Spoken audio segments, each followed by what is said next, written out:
Welcome back to the Val Analysts. I'm still Veggie Hot Dog, and joined with me is the ever amazing Kai Cass. How are we, my friend? I'm feeling fantastic right now. I've got my cup of tea. Sun is shining here in Cardiff. So yeah, just feeling really good.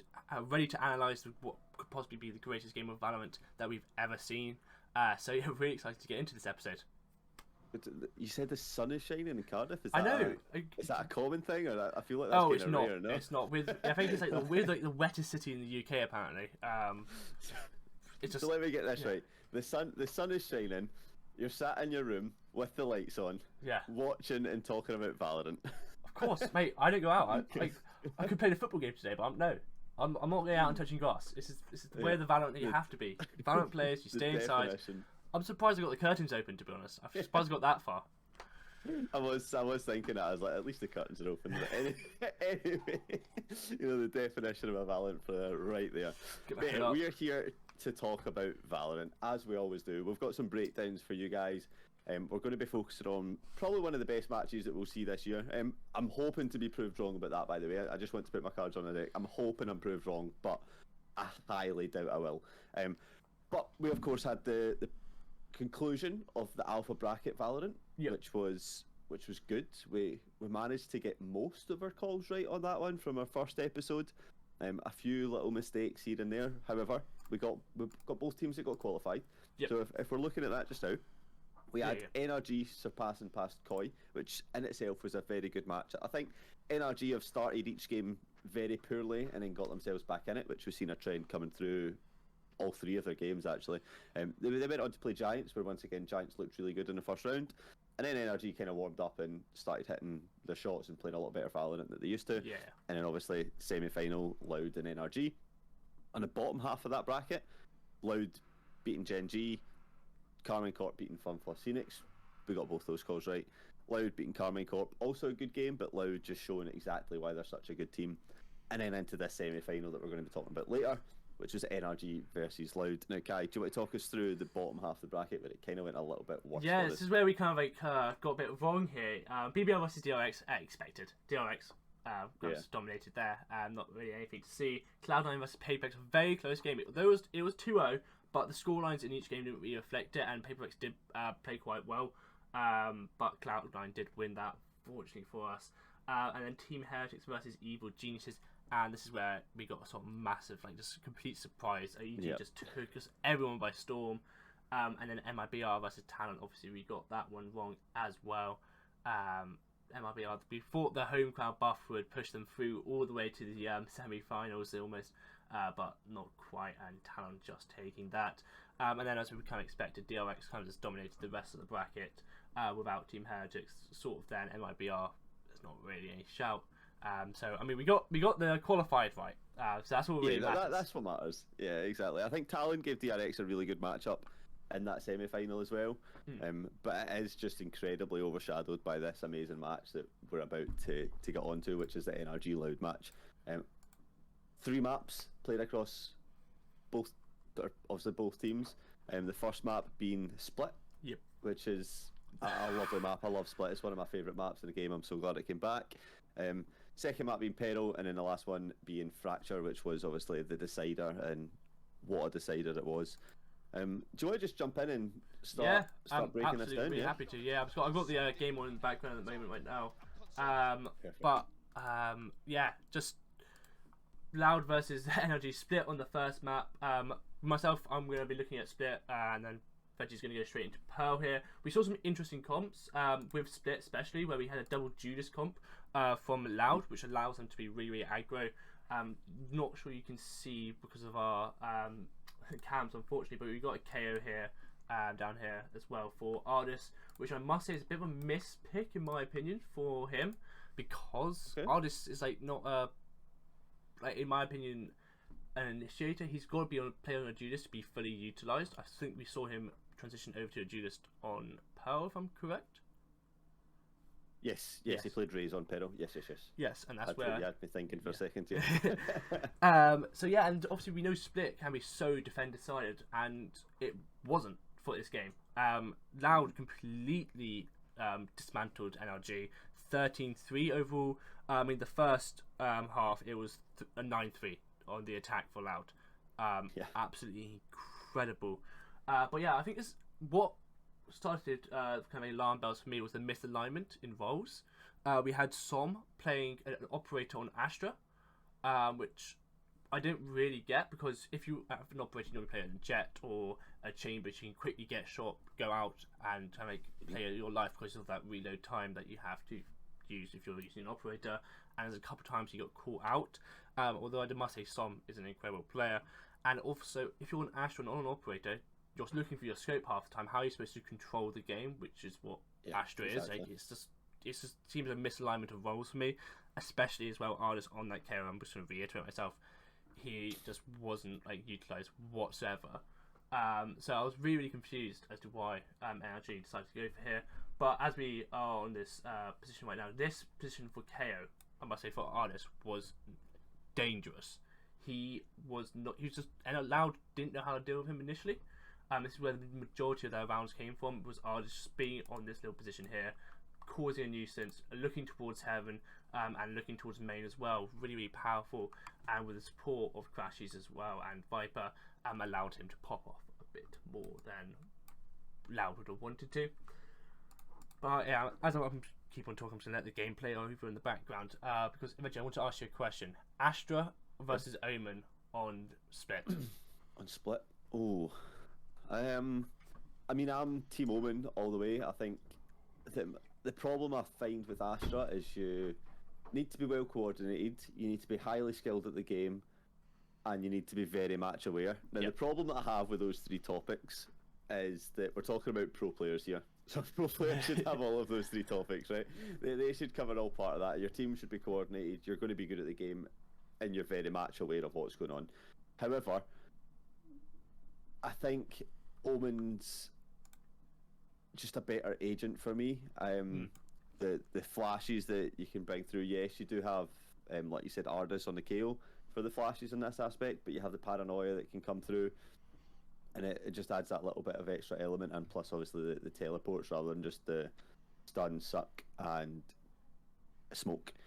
However, it's a tough one, but I'm going to put my cards on the table. Last thing I'm going to say is Omen on Split.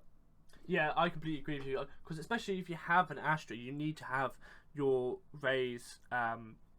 Both teams had Raze here in this instance, but you need to have the ability to act on the sucks, act on the stuns, and with the NRG comp, you didn't have that explosiveness, you didn't have the ability to catch people out. Say you had someone caught in a suck, you weren't able to explode on site like Loud were able to with a jet and a Raze. You weren't allowed to push out that much. So for me, it was kind of like a misplay almost. Again, with the Viper as well, you've already got that line of smoke. Really nice Viper walls, I'm going to point out as well.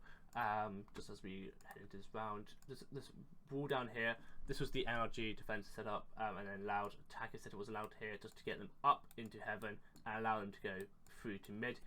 Just a really nice wall overall, actually, I must say, as I haven't really seen that too often.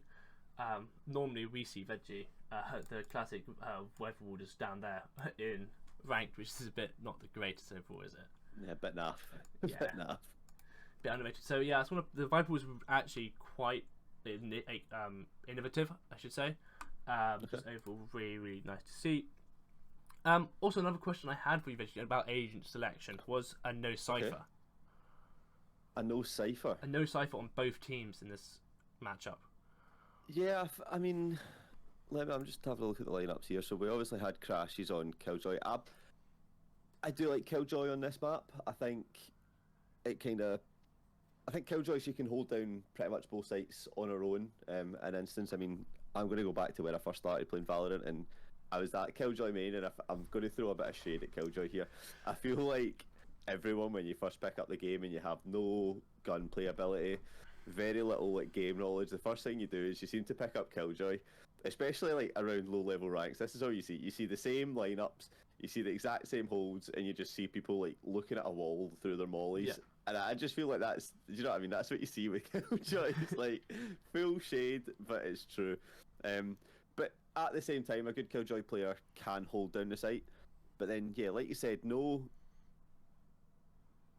sort of sentinel at all for Loud. However, they did win a lot on attack, so maybe Yeah. it was just a pure base decision on let's go gung ho here and try Well, and even swing for the fences. yeah, which even on obviously defense, they potentially works didn't for use them, right? didn't use a round on defense, which really confused. Which I was like, oh, no sentinel. Like, surely NRG should be able to just push onto site, get smokes off, force people off angles. Especially with the KO, you can pop flash, you can use your knife to identify where they are. But they just didn't have like the ability that Sky has. So this is pick here was so quintessential. My drawings really bad. So quintessential as to why Loud won, I think, because you could clear out just heaven, going up dog here, force people for angles. If you're pushing mid, you're allowed to clear heaven all the way up here before your Sky dog runs out. So for me, it was just a really nice pick from Loud, the Sky.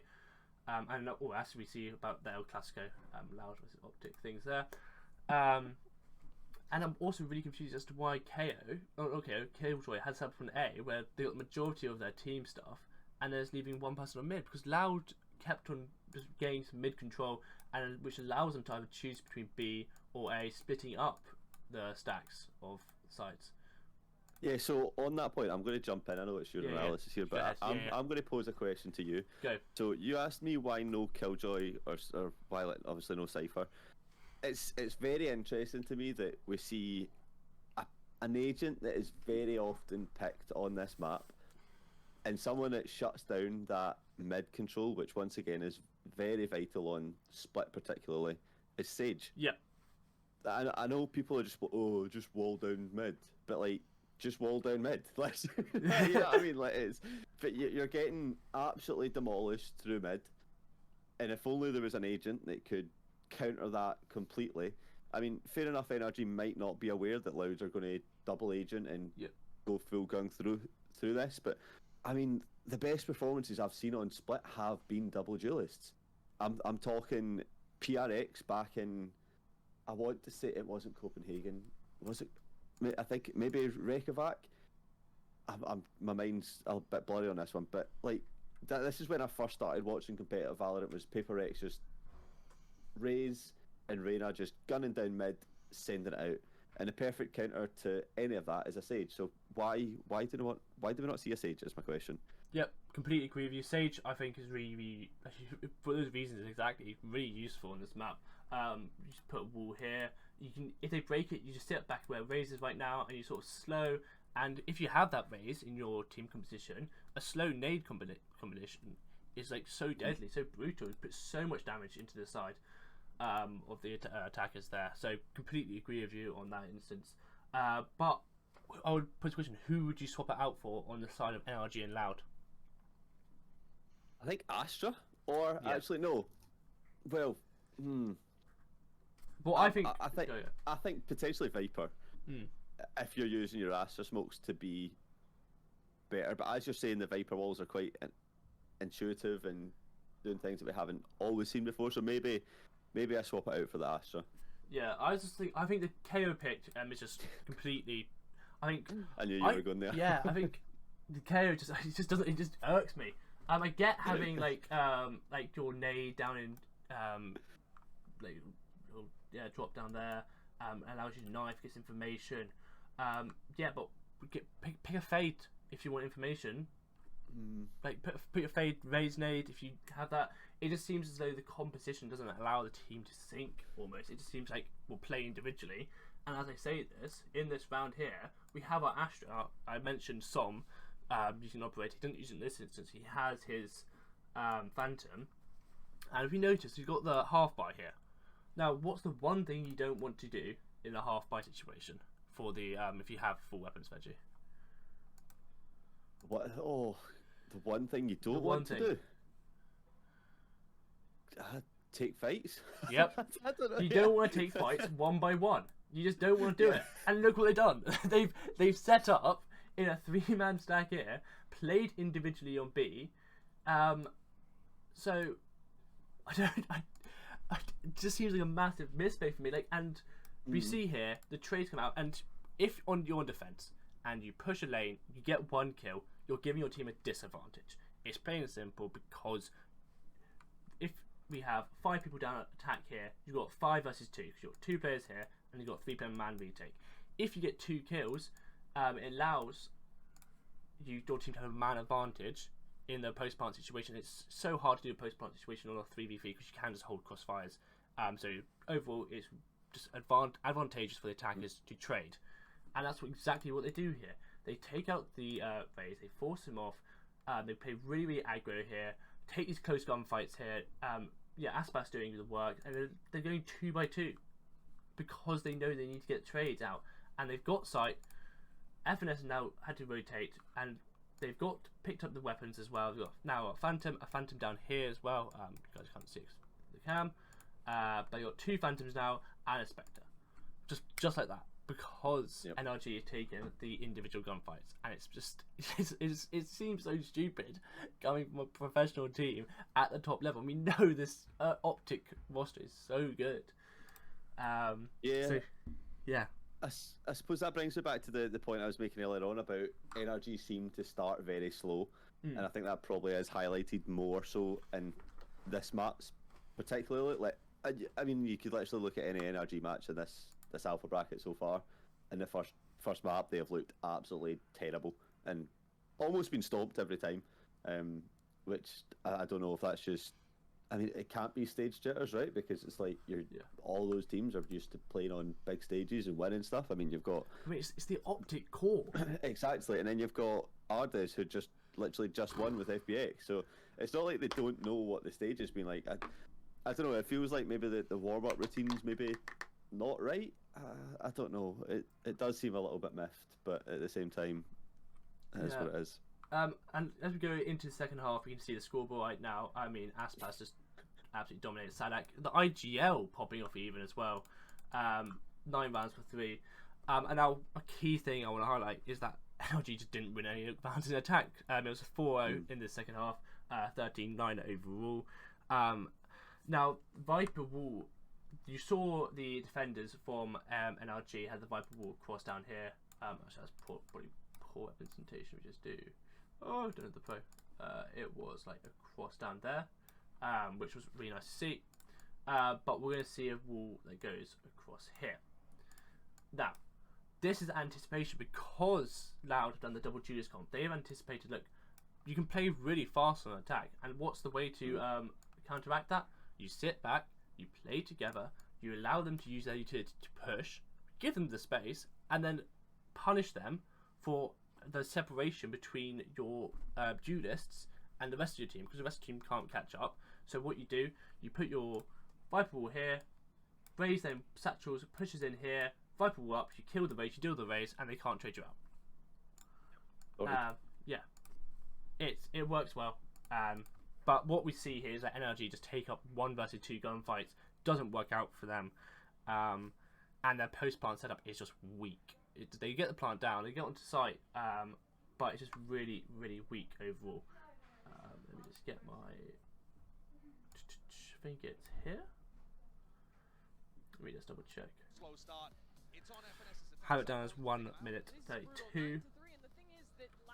Just skip ahead. Ooh, I've got the timestamp. I do have a timestamp, but I don't have it there. Here we go, yeah. I mean, this is what's good with Ash. You've got the smokes here, but again, you could use that with Omen. Viper Wall here allows you to split what the defenders on this side and then the person up there, which is what Ardis was doing. So, in my idea, is that these teams are playing how you should counteract their own compositions. Yeah. Mm-hmm. I was going to highlight that when we were talking about the KO pick. It feels like the KO pick here has 0 impact on the Loud thing, and that to me isn't so much KO being a bad pick. I know you're saying it is in a sense. However, I feel like if you're hitting B site and there's a cipher there, you disable all sort of thoughts with that 1 KO, whereas that KO has nothing to do with the Loud setup. Do you know what I mean? Like, Asher can play so far back from her stars. Raze, what, you're taking away a satchel from her, okay. Jet, a dash, okay. Sky, maybe a flash, but probably not playing in a position that they're going to get hit by a knife. And then the Viper, probably also not playing in the same position. So yeah, I fully agree. They're playing against their own composition there, 100%. Yeah, and also I just want to say, like, the way Loud, so we had NRG had 3-man sack on A, which is what Loud are doing right now. They had one person mid and they had one person here. But they put the Raze here where NRG had Raze over here, and the Astra is not playing up here. He's not looking towards. He's playing off site. He's playing for his team, which is what the Astras are supposed to do. And this is why I think again misalignment of roles in the first matchup, which is not. Wasn't. I don't think it was comfortable for each individual player. So I think that's the reason why. Maybe they're just experimenting because it is the first thing. It doesn't really. It's only bragging rights here, really. I believe. So experimentation. But I mean, they're playing together. This is a bit, playing together. Flashes out. Nice trade. Couple missed shots, and they got. Everything's just going way too fast for me to analyze right now. Pause real quick. They had a nice little crossfire from the Raze here, and then up here. So they, just putting tons and tons of focus into that area. Earlier they had a Raze nade to weaken up people. The flash came out for Sky. Unfortunately, fortunately for NRG, the kills came into their advantage there. Nice shots, shows the individual talent, but just the teamwork from Loud and the utility usage was on point. And then Aspas just doesn't push too much. He dips back, and I think Artist gets an incredible headshot there. Artist is Artist, isn't he?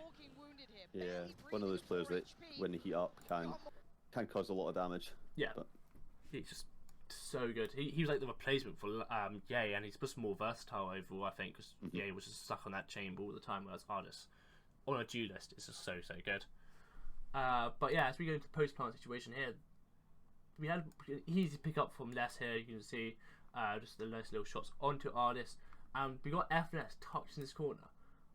I don't know why FNS, when he had the shots, just peek out. Don't know. Maybe just not feeling it. Yeah, confidence maybe. Again, I've written this down. You hit right on the head. Confidence playing a massive role in this matchup. Just didn't peak whatsoever. It was just a bit like, oh, okay. He just tucks in. I mean, Som's on low HP, so if you're FNS, you kind of have to push that almost, because now you're in a 2 vs 2. One of your players is on low HP, and they will end up losing this energy. Som does get a nice shot, and Tui's just puts in some work here. Just incredible play. Gets the round overall, really. And I think for me, it just complete misplays from overall from NRG in this matchup. And that's pretty much my analysis of Split, really. That one, yeah.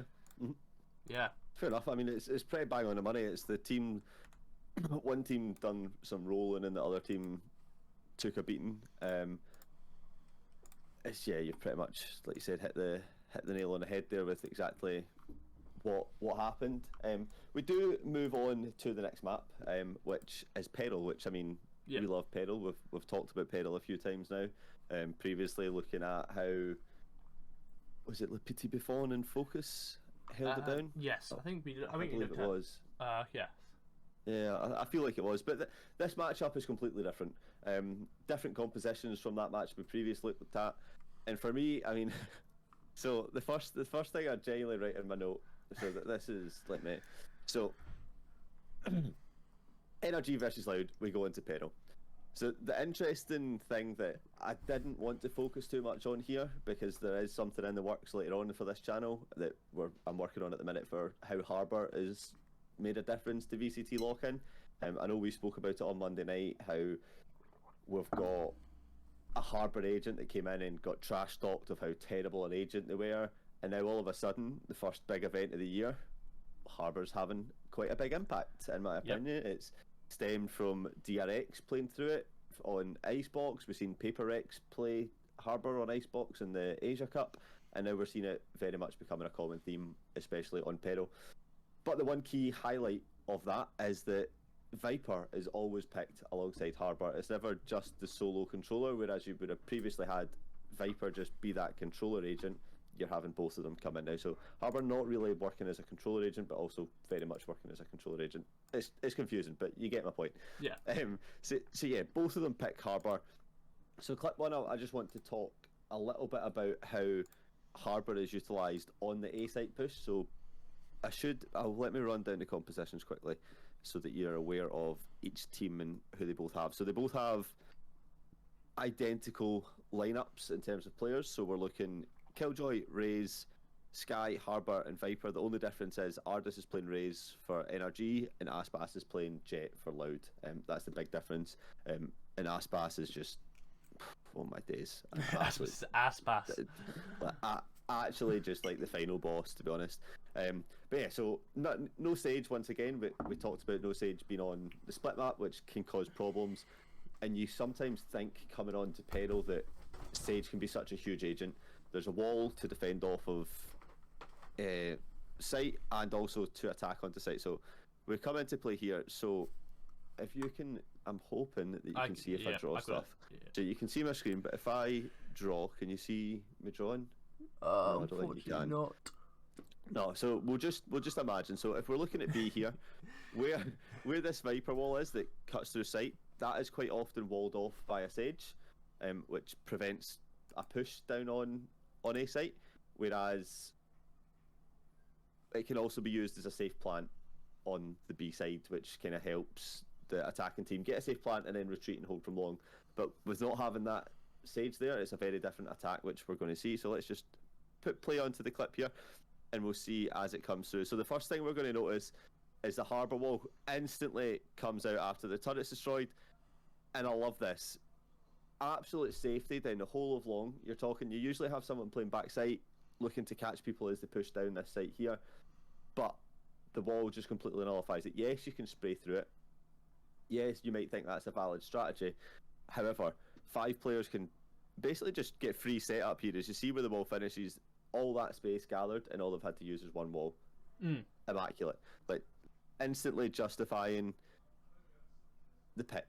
Just if they can utilise this every single attack, which they do, and so do Loud, it shows that it's, and you see that the spray trying to come through, but not the easiest thing to do. So no. we talk about how you can spray through it, but it's not always going to connect. It's luck. And then you set up for the wall, which just cuts off every single choke point here as you see it come up. So you've cut off CT, you've cut off tower, and you've cut off underneath. So that's, you've pushed them all off site by pushing down on site, and then you take all of their vision away in one agent, and you still have your Viper wall available for post plant, and your mollies going further down the line. It's a great adaptation to the agent, and I love it. And then you see them all coming back in just to cut even more angles off.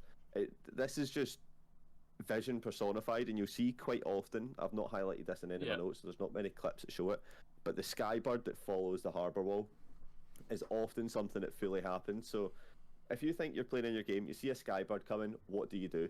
Shoot it. What are you doing? Don't look away. Yeah, you can't shoot it anymore, so you look away. You're flicking your mouse, you're sitting there playing your game IRL, looking away like this, right? That's what you're doing. Hiding.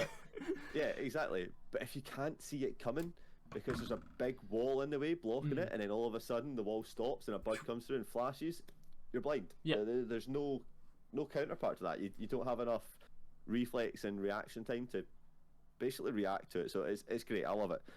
Which is why we see both teams pick up Sky and Harbour here, in my opinion. And as you see, that just kind of plays out, and then we get the plant down. And once again, the cove being something that's going to happen quite often.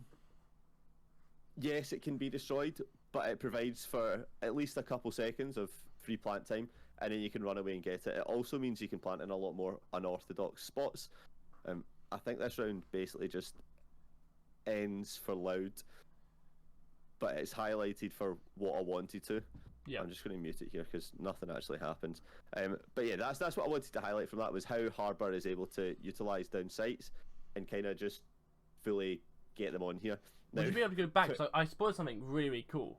Was the fact that you said that you could spray through the harbour. So initially, when they first push, initially the first couple of seconds, when they first pushed, obviously the Sky flash went through the wall. You saw that as well. But look at what Sky also. He starts healing immediately as soon as the thing. So I think that's just the Sky Harbour. That's a good pick. Yeah, just as that Sky Harbour combination, because you get spray and a bit of poke damage, just nullified by the Sky. So yeah, I mean that's a very good spot, mate. I won't lie, I'm impressed with that. It's a very good spot. Yeah. So even if you are getting sprayed down, you've got someone stood there going, I've got heals. Fuck you. Exactly. And it's not that sage heal that can only heal one person. It's an agent that can heal the whole circle.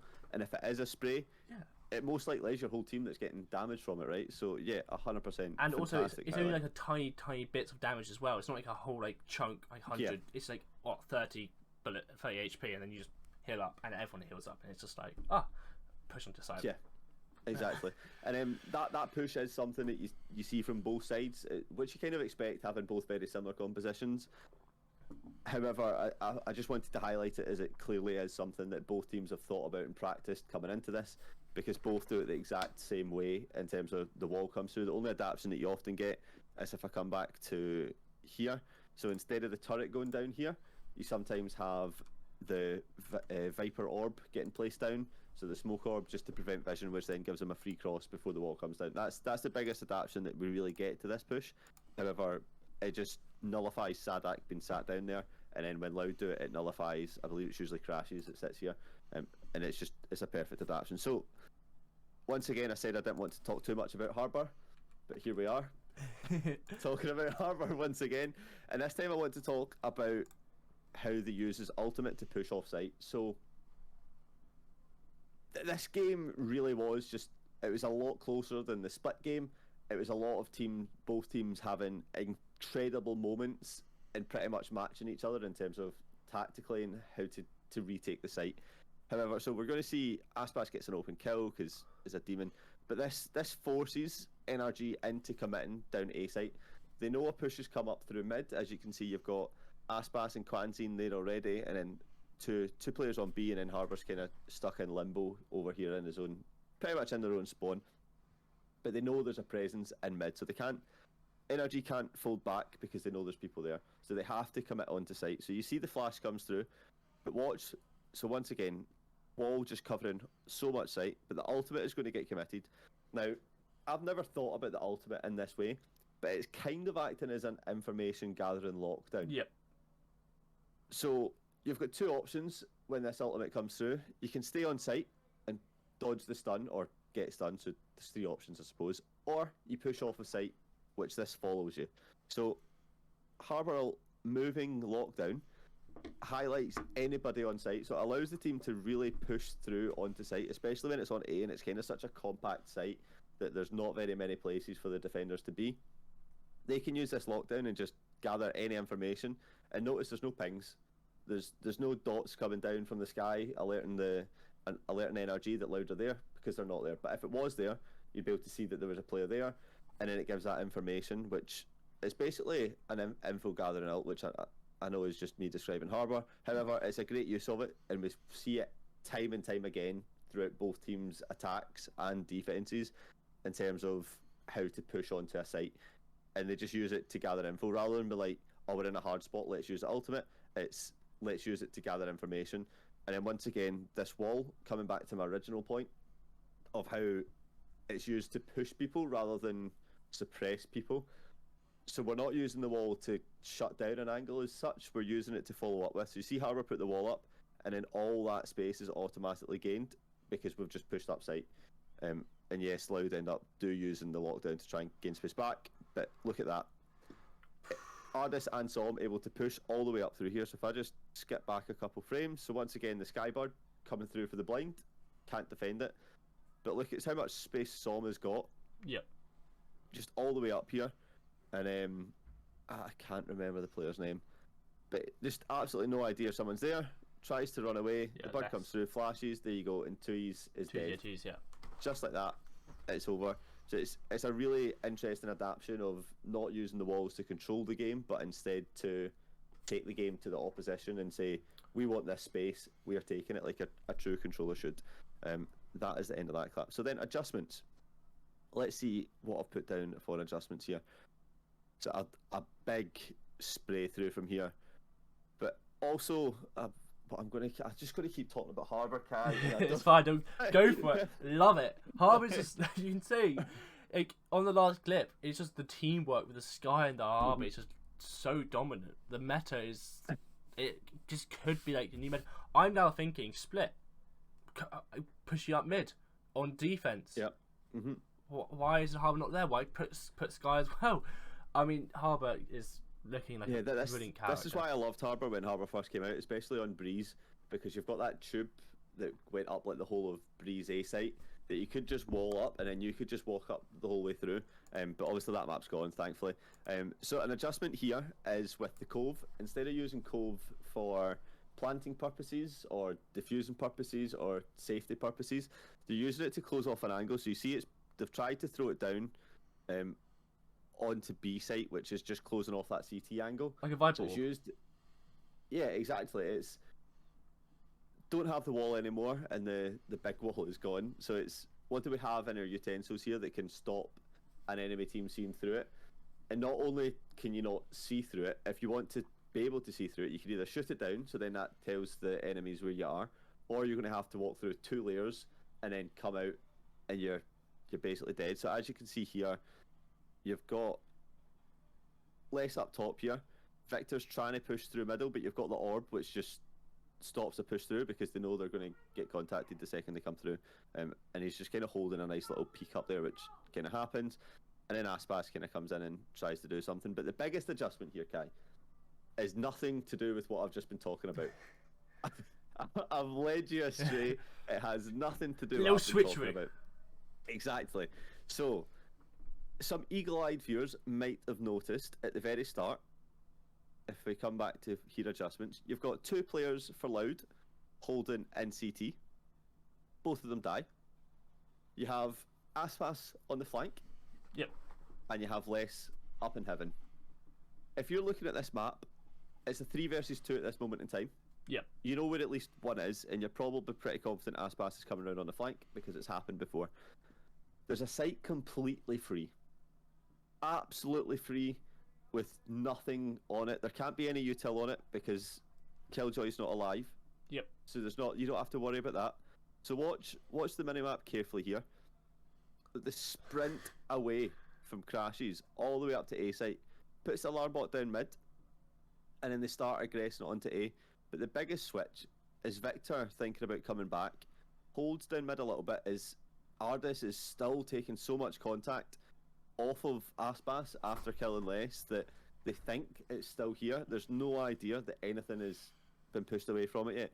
So Aspas in ultimate quickly realises the plant's now down elsewhere, and Victor just repositions perfectly into here where, I mean, you're Aspas in that situation.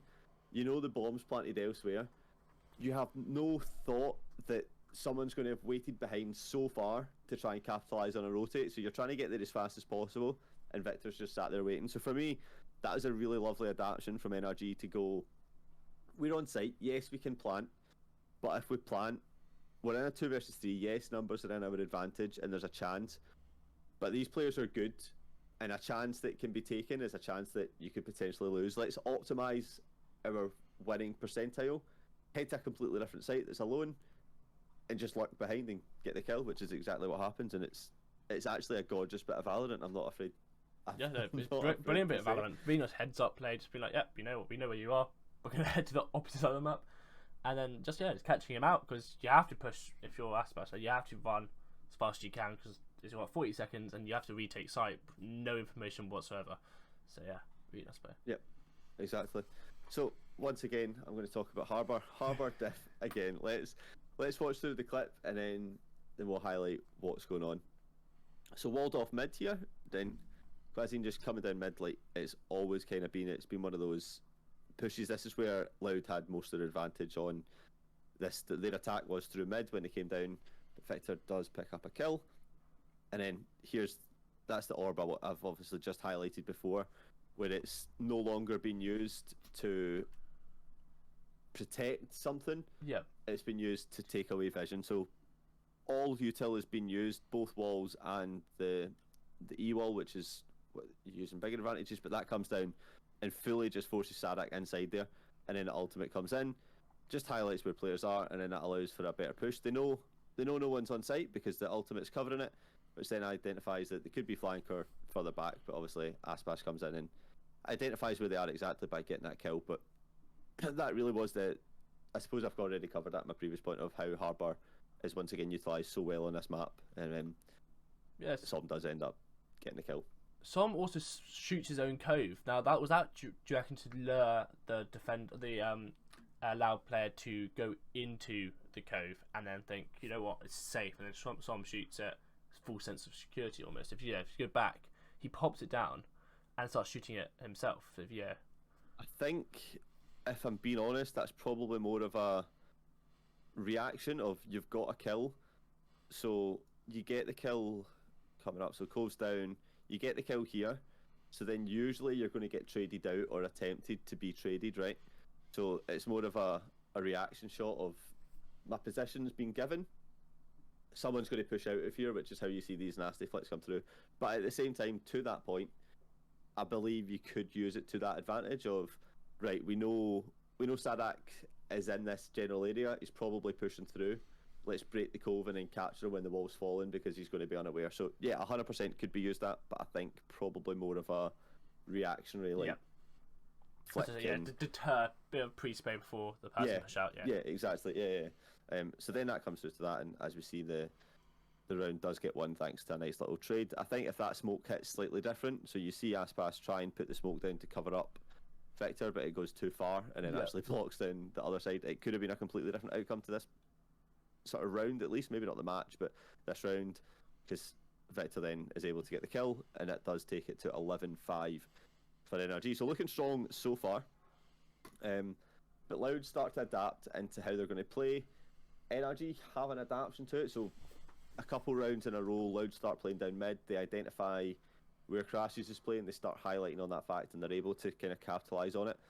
But we see NRG try and counter onto this, so a big mid push coming in here. Let's just watch it play through. So watch it first. Just so much action. Like, literally it's 1 minute 30 and you've got 3 people left alive. 1 minute 25. What's it? 1 minute. God. What was that? Yeah. 1:23 and the round's over. Like, the game has basically just started and the round's over. But let's take it back and sort of break that down a little bit more. So as I said, NRG started to realise that a lot of success was coming through mid, so they try and counter this. So you've already got all 5 players walking down mid. This is not a reactionary call to they're in mid, let's get there. This is very much predetermined. You can see that by having you've got Crashes, FNS and Victor on this side, and then that leaves you Som and Ardis pushing the other side. But you can also see from Loud's kind of thing, you have Les lurking down B, and then the rest of them, well, actually it's kind of a default, to be fair, with my mind's gone blank, Sadak on the A site, but it quickly becomes attended to by Loud. So you pop it in here and you see Victor pops that flash over the way, so it charges up and comes over the top. Once again, can't really be seen before it pops off, which is a perfect way to sky flash, and then that allows NRG to push through. Ardis tries to take the first contact on Aspas, but Aspas is just Aspas and gets one, but Som quickly trades out onto Aspas, and Toys and Kwanzin just go ham and take out Victor and FNS. A different day, maybe that fight goes slightly different, because once again they were blinded to start with, so you have everything in your utensils at this point to capitalise on that. However, Loud just have the difference, and then Crashes picks up 2 pretty big kills, but then unfortunately gets the third and then isn't able to do it. But I just wanted to highlight that adaptation of, you've seen both teams sort of know that mid was a play, and NRG try and bring that counter strat up, and once again that's on 11-12. Like, and I've not even spoke about that part, but that's a potential round win and map win for NRG, which puts Loud on to 11. So that's 12-10. If one of those kills goes slightly different, that's the map to NRG. I think, like, if Aspas didn't get that first kill, then it probably does become a different round. But NRG did try to play it slightly differently and adapt to it, and credit to them on that behalf of they were just very unfortunate, but a very nice adaptation to how to take the game to Loud. And then we see that again. So once again, we're in overtime. So obviously, spoiler, NRG didn't win the next round. It does go 12-0. Loud win the first round on the overtime, and then we start to see NRG thinking about how to adapt this, and I really like it. So once again, Harbour Wall up to to take vision away from Loud coming through. And what do we see again, Kai? The Sky Bunch coming Flash, through. Yep. The Sky Flash is coming. Through it goes, flashes the team, and look how much space this has been done. A triangle of players for NRG here, almost forming the Loud symbol, funnily enough. I've just realised that. They're walking up in formation here, taking all this space, knowing that they're blind and then they can't do it. The enemy team of Loud cannot push through this without danger, and Ardis just holding for anything as the dog starts to then come through, which they both actually dog through as the wall comes through, and then Som's able to pick up a kill on Aspas, which just forces Loud to sort of go elsewhere. But also, FNS not scared of like just sitting back on site or rotating.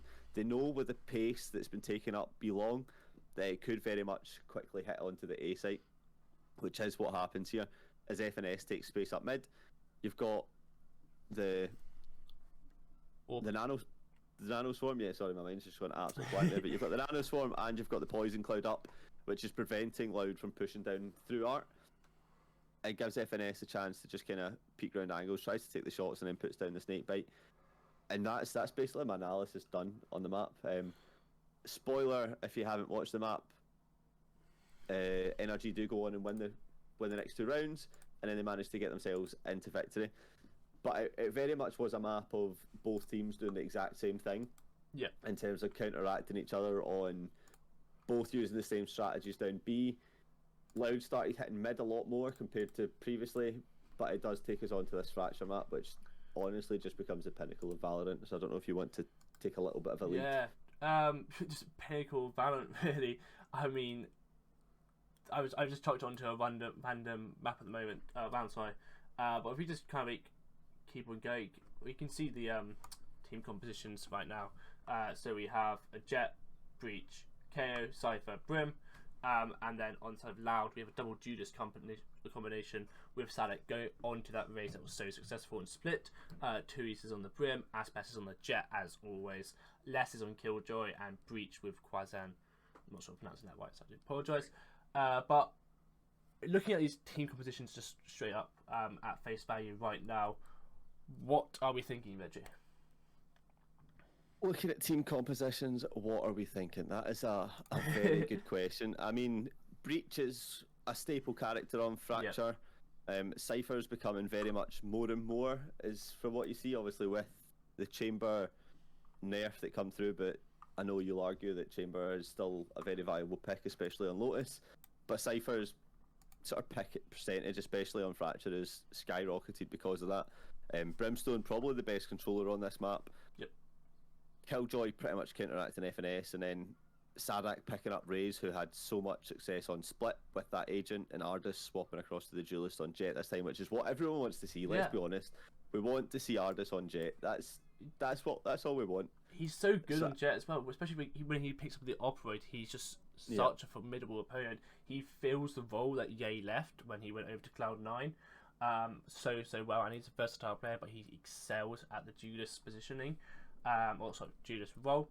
But I mean, Loud are just so explosive in their takes when it comes to having the double Judas competition, as it kind of lends itself to, because you have that explosiveness. They get picked, they play together, which is what I love to see. They don't really leave one person by themselves. They play really nice Valorant. I mean, just really nice little play as well. Just the boom block comes in, and they do not push outside the smoke until this boom block's cleared this area here. And it's just like just pretty nice play. Can't fault them in anything right now. I'm going to pause you there though. I've got a question for you. Go. I'm going to pause you because it's a hot take and I want your opinion on this. Go. It's nothing to do with this match. So it's nothing. It's on the Raze boombot. So obviously this VCT lock-in has been played on the previous patch, whereas the patch that is now live in Valorant, 6.03, I believe it is, has nerfed the Killjoy bot as well as so it's nerfed the fall off damage from the Killjoy turret. It's put up the lockdown points needed, and it's also halved the time that the Raze bot has. So the Raze bot has dropped from 10 seconds to 5 seconds. I don't see why they did it. I don't. Yeah, but do you see Raze's pick drop like becoming at least halved? Like you talk about 100%. there the bot is such a vital part to clear information there, and you're not going to get that anymore. So do you think this double duelist comp that we see from Loud won't be as successful going forward because you're going to have to swap out that Raze for someone like I'm going to say Sky, even though they quite often play with a Sky, but for the dog or like a Fade for the Prowlers, do you think that's something? I think, especially with in this competition here, the Boombot is filling the role that the dog had, just basically shitter version of the dog. Yeah. And with it being 5 seconds, your race is just not going to be picked at nearly as much because it's not the same. It won't be the same. And at the moment we have a really high jet bit rate. Nice to see because Jet's a good character and lanes flashy plays, but you do want to see like a bit more variety in the picks, and you want to see all agents being like viable, really. I know we talk about Yo so much. I'm surprised we haven't mentioned it so far. Yeah, that's the first counter, I think. Yeah, first count. Yeah, but I mean, yeah, Raze is just. I think we'll see a drop off in Raze. I really don't understand why they did, because Raze was just a rebalanced character. No one had any complaints. It was just. Yeah, I think so. Yeah, it was just the explosiveness was good. You had a high skill cap. Like if you wanted to master it, you could master it. And I mean, Nuki on bind with the Raze was something to behold back in the day. But yeah, I really don't understand why they're doing it, to be honest. Yeah, fair enough. Yeah, that's pretty much what I think as well. I think taking away that Bimbot just kind of nullifies a lot of the Raze presence and ability to play it. But nonetheless, we'll have to wait and see if Loud can find a way to be as effective with a double duelist if we're going to continue running that. Whether we see that Yoru come pick, that's number 2, or if we see maybe switched up with like a Neon for that fast paced aggression, will be definitely interesting. Neon is a big pick for this map as well on Fracture. I mean, especially if you're looking at NRG, although obviously it was mostly to set up Ye on that chamber with the fast pace of Victor with the Neon, so they've kind of dropped back off of that, but a little bit surprising not to see Neon get picked up by NRG here, I'll be honest. I mean, yeah, as you said, Neon, just pause it on my screen right now, because the Neon can literally just put the walls up here, completely deny any information, and just dash onto site, allowing to focus into there. You can put your stun bouncer off here, into this area, and then combination with the breach. If you stun, you put your aftershock into this area, this player, Cypher, is going to get caught out, and like the position is going to be really tough to play from, and you're probably going to get caught out. So I said Neons can be really useful. What I want to see though is, I know we love Yoru, but imagine Yoru had the clone had the ability of the dog. Like, imagine it just goes around and then sort of like sweeps, doesn't like chase people down, but like, you control it. It didn't just go straight in one line. Or if you did want to like leave it on straight in one, you kind of like, as Sky Flash, you kind of like click it once and then leave it to do its thing. I think that would make Yoru so much more viable, because look at this positioning right now. You've got your KUP push up here. Bim at one point a couple seconds ago was looking towards A, just double checking if this push was coming in or not, and leaving the KO by himself. If you had your little dog or your clone, your Yoru dog, your Yoru dog, just down on all 4 knees walking about. Oh, brings a whole new meaning to doggy style. What? Yeah, but if you had your dog here and you had your TP set up back into this little corner here, you could literally just leave your Brim on site, underneath or up top, or even like holding this position, holding sand up here, and allowing you to push into this area quite safely, I would say, because you have the opportunity to just go straight back. And you get information, you get space. So I would like to see that happen for Yoru, because it allows him to be picked up a bit more. Especially if we saw Raze being nerfed as well. Yeah, I mean, this Loud is really good overall in this map. Both teams were incredible. Both teams adapting really well, because the last round we saw Loud had 3 people stacked up here. NLG then opting just to take it with 2 people, Flash, Knife as well. Space, Aspas doing Aspas things. I mentioned Arlis on the operator getting caught out by Aspas, because Aspas is just beautiful, man. And then information gathering is rotate. As you said, Brim's really nice controller. You've got smokes here, you've got smokes here as well. Really classic. And I mean, the Boombot doing the job of the Sky, clearing out the space, which is again why we think Raze is probably going to see less of a pick rate. A little question I wanted to pose to you real quick. On a site, do you like planting here, or underneath, or here? Which one's your favourite to go for, Veggie? On a site? Yeah. Okay, let me think. Let him cook. Yeah, okay. So you're talking like the default one, which is like behind box. Yeah, it's your one behind box, yeah. You're talking open, or you're talking like straight down from main, right? Yeah. Is that the 3 ones? Yeah. I think I prefer. So it depends on the situation, right? I do not like planting the default one, so just behind boxes, because I think it's very hard to defend from, in terms of a lot of situations. Like, you're relying on util, but if you need to, like, if you drop off, you obviously then need to defend from site, right? So if you drop off site because the pressure's too much and go into main, the retake on it is very difficult, because you have no peak advantage of, you can't see the spike, you can't see the spike from drop, and you can't see the spike from A-link. You're kind of screwed in all aspects of that. But if you plant out in the open, you've got the danger of planting out in the open, so you're most likely just going to get mowed down when you're planting, unless you know it's completely clear, and then in which case you're kind of Gucci on that sense. But I think that one would be my favourite, given the perfect circumstance, because there's so much defensibility from it. But this one where we're seeing here, where it is planted for main, is what I'll call it, is probably, this, in my opinion, the safest and the smartest out of the 3, because you can still play on site, and then if you need to, you can regress down main, and then you've got two ways to peek it. You've got very back of main, and you've got the box. Yes, the box you can kind of probably spray through a little bit. However, it's 2 different angles for the defenders that are then coming back to look at. But you do have to kind of control hall sight, which can be a bit more difficult. But that, to answer your question, Kai, that's what I'm going for. I think energy save it, don't they? Yeah. They get the bomb plug or something. Just go, you know what? We're just gonna save here so early on. But yeah, I mean, I'm kind of, again, our harbour sort of analysis on Spit, on Pearl, push it down here. Why not? You've got, and then also you have your little wall all the way around. Obviously, that's not a great wall right there for me. If you just do a little, there we go. I think that would be nice. And then also you've got the wall up here as well. You can put a cove into here to deny heaven being taken. Push up, push down there as well with your wall. Could be a potential future thing.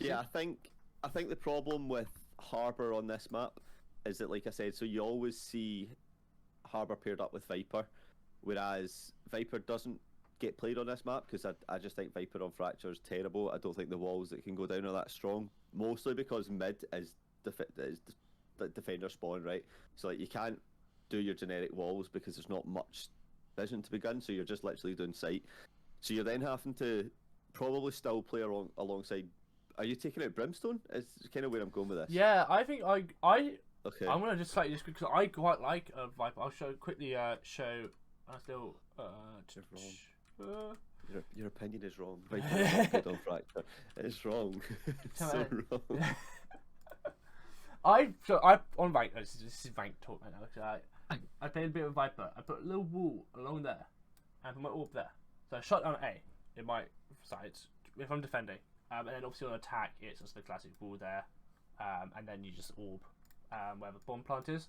So I need it there.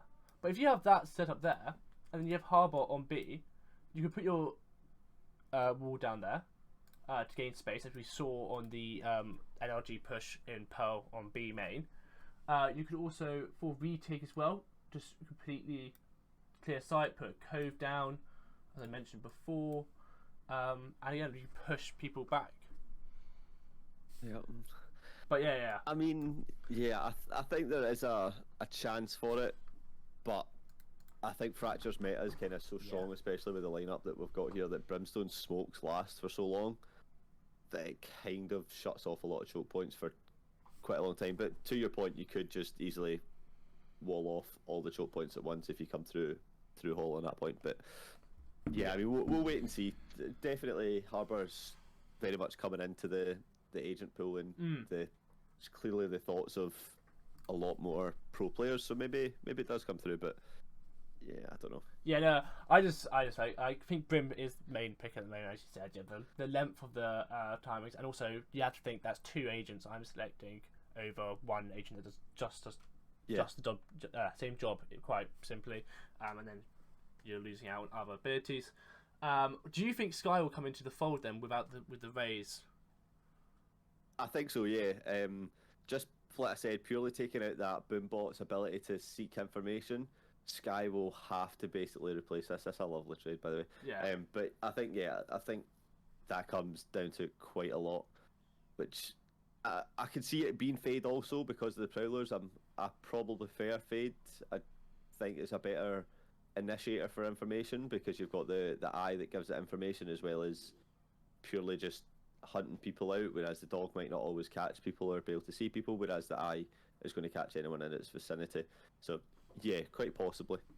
Yeah, nice. I'm just going to quickly skip to the last round because we've just hit the hour mark real quick. Just up half. I think the key point to pick up on this last round, not just the last round, but to speak, the last map in general of this whole thing, was that for me, NRG really fumbled the bag.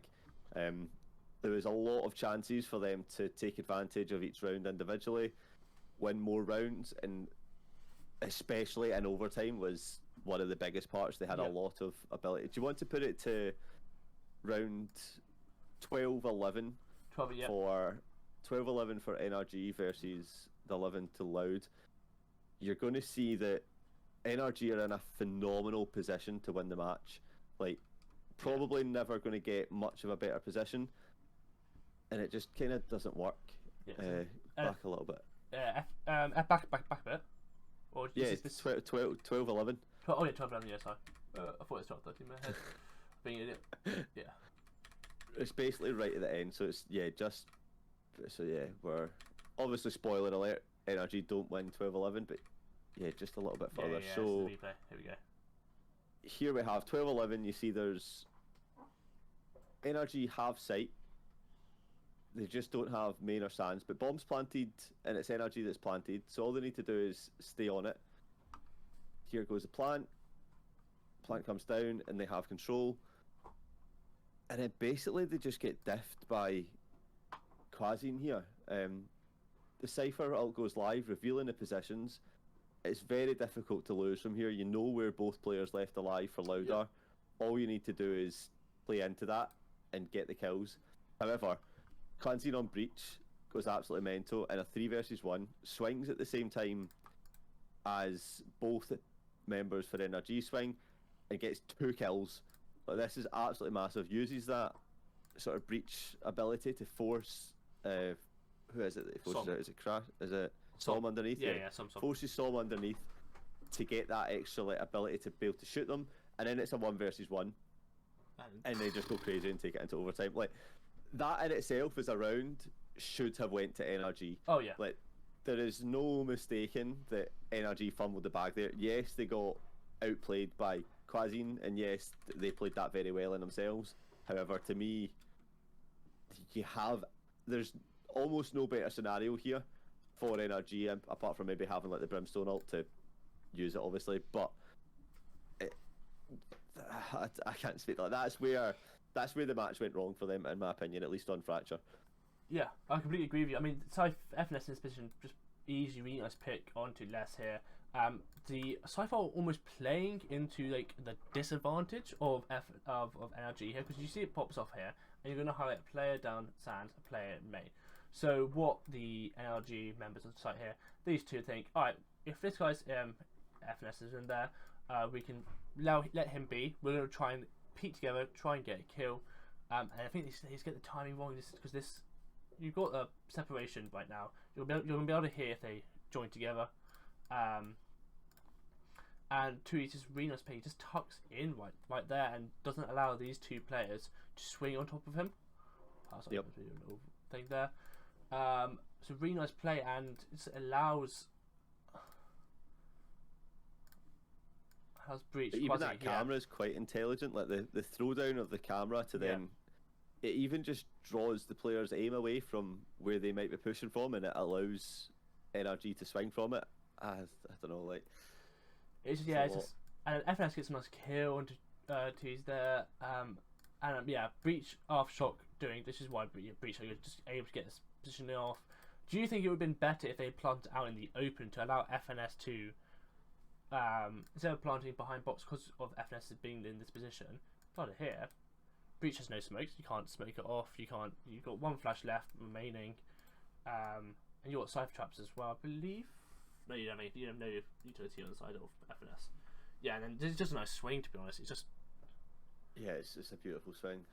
Yeah, I mean that's the dangers of planting there, that you can't really defend it. I mean they were trying to defend from main as well, but Quazine previously picked up someone there as well, I believe it was, so takes that main threat away. But GG's for NRG Loud basically is what happens. NRG I feel like follow that same path throughout the next set of overtime matches. They kind of fumble a little bit and Loud just capitalise on a lot of mistakes and really punish and probably go through, rightfully so. And then DRX, we're not going to talk about that match, but DRX beat Talon and both of them qualified just to round off everything that's happened. But yeah, analysis on both of those matches. We've done a lot more in depth on map 1 and map 2, and map 3 is just pure enjoyment. We'd rather you went and watched that match yourself than sit and listen to us talk about it for 40 minutes. It's just a much better enjoyment for that one. But before we sort of end up, we are coming into today. Obviously today is the 22nd. It's not obvious, but it is for us because today is the 22nd, and today is the start of the beta bracket. So today's matches, we've got Team Secret, Crew, and Zeta Leviathan. So I think there's a lot more EU talk for us coming up on the next couple of weeks of podcasts, where this is where the EMEA sort of teams come into play, and there's a lot more aspects for this. So we are trying to be more focused on that EMEA, but however with the alpha bracket it just kind of folds into the Americas basically for there. But we're definitely team EMEA on here, and I'm looking at this and there's a very good chance that EMEA win this bracket. Oh yeah, I mean Na'Vi, Fnatic, just not mentioned my love for Fnatic, incredible team. So when you get some merchandise, but yeah, I mean those two teams are 1 and 2 ranked at the moment. Obviously picking up the old FPX core from Na'Vi, opting to have CNED, I believe, from Ascend put into their squad. Just a really nice pick overall because Artists obviously in NRG now. Really excited to see how these guys go, and obviously what the massive matchup Fnatic versus Sentinels as well. Yes, and then on top of that, Kai, just right before we round it off, we also do have the Polaris playoffs coming up. Which I believe both of us will be doing watch parties for on our own channels. So if you do want to watch them, make sure to come across and check us out on both of our Twitches, KaiCast and Veggie Hot Dog respectively, I believe. And yeah, we'll be watching them, but we'll also be doing analysis on them afterwards, and we'll come back and talk. And I think we have planned for the Lippity Buffon and Apex match, because by the way, that was an absolute cracker as well. Apex supposed to be one of the best teams in this part, and hashtag sign the clowns. Yeah, sign the clowns. Coming you in have to play. Yep, sign the clowns, because they are a force to be reckoned with. But that's a conversation for another day, and I've run out of words to say. I'm Veggie Hot Dog. I'm It's been a pleasure. Alright, thank you guys so much for watching. See you next time.